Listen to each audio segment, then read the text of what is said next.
George Bleccia here with Meredith Gorman. Yesterday, we got you all caught up on Patriots Tea Time. Now, it's time to get into NFL Tea Time from Week 10.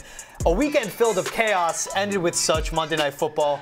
Bills falling to the Broncos 24-22, last-second field goal to win it for Denver, who is absolutely thriving right now under Sean Payton. While the Bills, right now, Meredith, they're outside of the playoff picture, which is insane to think about with how talented this team is. Yeah, that's right. When you look at the AFC as a whole, the Bills are in the 10th place spot right now, which is severely under what the expectations were for this Bills team heading into the season. They're 5-5 on the season. And when you look at the AFC East division, I think that it's a lot different and less competitive than really what expectations were for them going into the season as well. I mean, I think the biggest thing with the Bills, looking at that game last night against the Broncos, was they didn't necessarily lose that game. They did everything that they could to not win it, and they essentially gave the Broncos way too many chances to win that, including Josh Allen turning the ball over too much. Yeah, key moments. One interception was off Gabe Davis's hands. That's on the wide receiver there, but a poor handoff to James Cook where Allen just dropped, ended in a fumble. Interceptions in the key moments, just the lack of execution from the Bills all around. This is the point now. Josh Allen has not turned the ball over in just 2 games so far this season. Out of 10 games, he's turned the ball over 8 times. Thrown an interception 6 straight. There are times when you can live with interceptions because as a quarterback, you really have to push the tempo, really be, key on the moment and say, we need big gains here and big plays and to make up some ground. But with Josh Allen, it's just careless throws with the football. You don't know what he's doing. It's leading to these losses.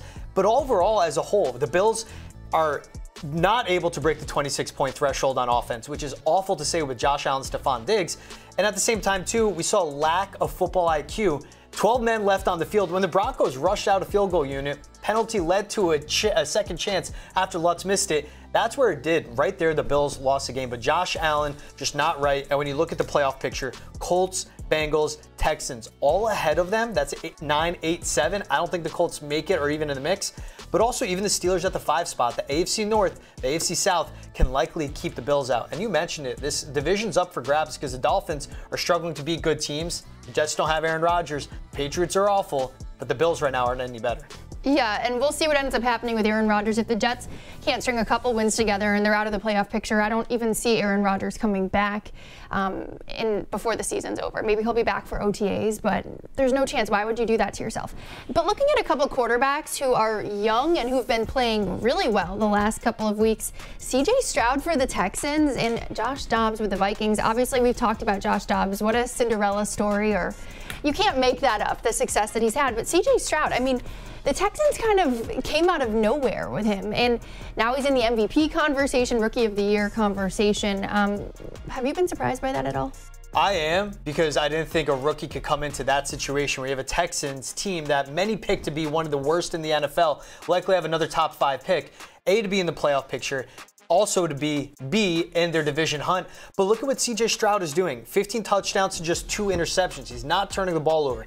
They've had key injuries all over the field, especially on Sunday. Their injury report looked like a CVS receipt when they issued it on Friday. I thought they had no chance against the Bengals, especially in Cincinnati, facing a good defensive coordinator, Lou Anarumo. CJ Stroud, once again, has thrived. So this is a guy that should be in that conversation. He does belong, because even think of the top 3 quarterbacks picked. If you replace and put Anthony Richardson on the Texans or Bryce Young, I don't think they have the same success. He's so valuable to this team, and you've seen what D'Amico Ryans has set him up for success with that defense, but also Bobby Slowick as his play caller. CJ Stroud doesn't look like one of the top rookie quarterbacks in the league, not just the top rookie quarterback right now, but one of the best quarterbacks in all of it all. So that's where I think he's really making his case for an MVP. And one thing I think a lot of people don't know is CJ Stroud is leading the league in passing yards right now. And the last time that a rookie quarterback did that was in 1939. I don't even know how long ago that was offhand because I'm bad at math, but that seems like it was almost 100 years ago. Let me do the quick math. It takes 84 years ago. You take 16 years off. I think 84, 85 years ago. And that was before it was even a passing league. So you probably had to throw for like 300 yards and you lead the league in passing then.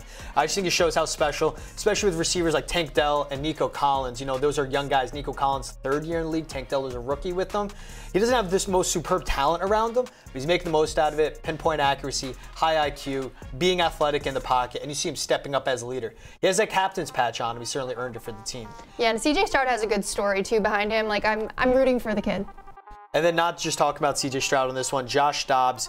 Since becoming the Minnesota Vikings starting quarterback, who was traded to that team just 12 days ago, 536 all-purpose yards, 5 touchdowns, 0 interceptions, 2 Vikings wins.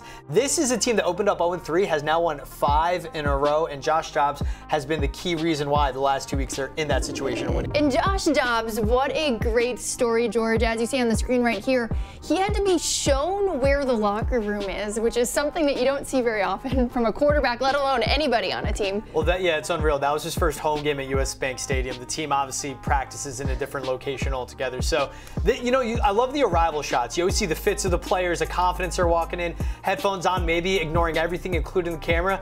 Josh is walking in like, hey, how do I get to where my locker is? Because I've never played here before. Remember, traded to the team 12 days ago, didn't start his first game with them. That was in Atlanta, had to sub and lead him to a win, 3 total touchdowns. This one he steps in, starter, picks up his first win with the Vikings as a starting quarterback.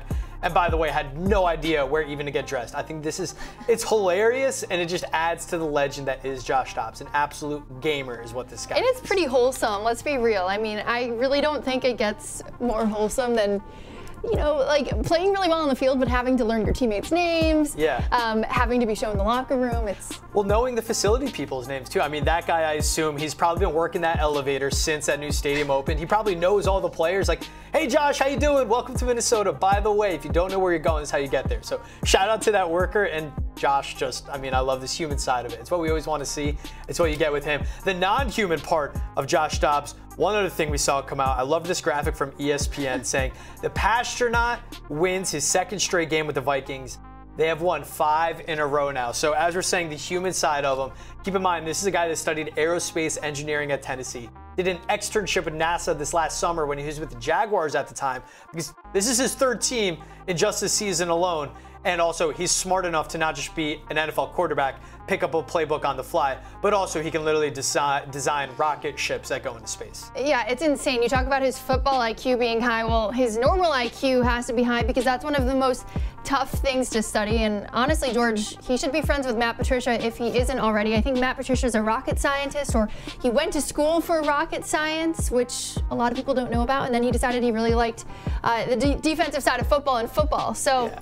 Again, maybe those 2 things go hand in hand. I would say if you're going to talk football, stay away. Matt Patricia, do not touch Josh Dobbs. Do not ruin another quarterback.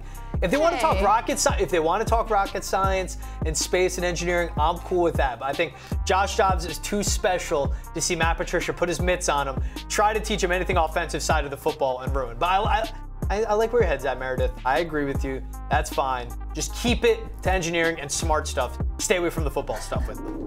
And speaking of feel-good stories around the NFL, it doesn't get much better than Travis Kelce going to Argentina to visit Taylor Swift on his bye week. Taylor Swift was on her world tour performing a concert there. He jetted down to South America to see her, and Taylor had a special surprise for him at the end of one of her songs. Yeah, would she say Karma is a guy on the Chiefs, and you see her dad's reaction? What's the original lyrics? I think it's Karma is my boyfriend, Karma is a guy. Scoop with the pipes, I like it. Whatever she did, A, that's huge for her. She's the biggest star in the world right now, so she's gonna switch up lyrics for you. B, he flew out to Argentina. C, he's watching it with her dad. And we saw Taylor Swift watch games with Travis's mom. Now Trav with her dad, you see the reaction from her dad, from him. This is the content I like to see. I'm for this relationship. Yeah, and I'm doing a complete turn. Taylor Swift's dad has to love having Travis Kelce in the mix now. He's so different than any of the other guys Taylor Swift has dated lately. And, I'm sure Mr. Swift is a football fan, so it's fun for him to get to talk football with Travis, and you can see they're enjoying themselves together. I do like their relationship. I think everybody's saying it's a PR relationship, it's all for publicity. Those people are wrong, because if you see the videos of Taylor Swift running off the stage, jumping into Travis's arms at the end of her concert, he spins her around, gives her a big kiss. That's not fake. And you see the reaction right there on his face, like how stoked he was to have lyrics change for him. Look, he's covered his face. I know, he's blushing. Sweet. And then her dad arms up, stoked for that too. There was other videos when they're doing the Ole Ole chant for her. I saw her dad was filming Travis doing it with them. So it's just like there's a genuine love here. And I think Taylor doesn't do this without it being serious. I don't think any of this happens without it being serious. I'm with you. I was a little skeptic at first. I take this over the Taylor Swift constant updates on Monday Night Football. Let them live their lives. Let them have this relationship. As you see, they both seem really happy.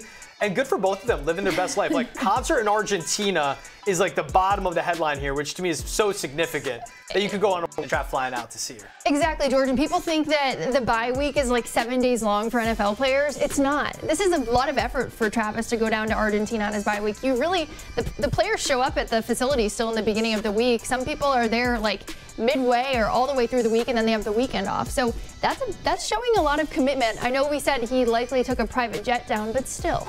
No, I agree. Probably took a PJ. We'll see how it looks, but he's enjoying the bye week. This was NFL Tea Time, Week 10. George Blecher with Meredith Gorman. When the Chiefs are back in action, it'll be Week 11. We'll be right here breaking it all down right here on NESN.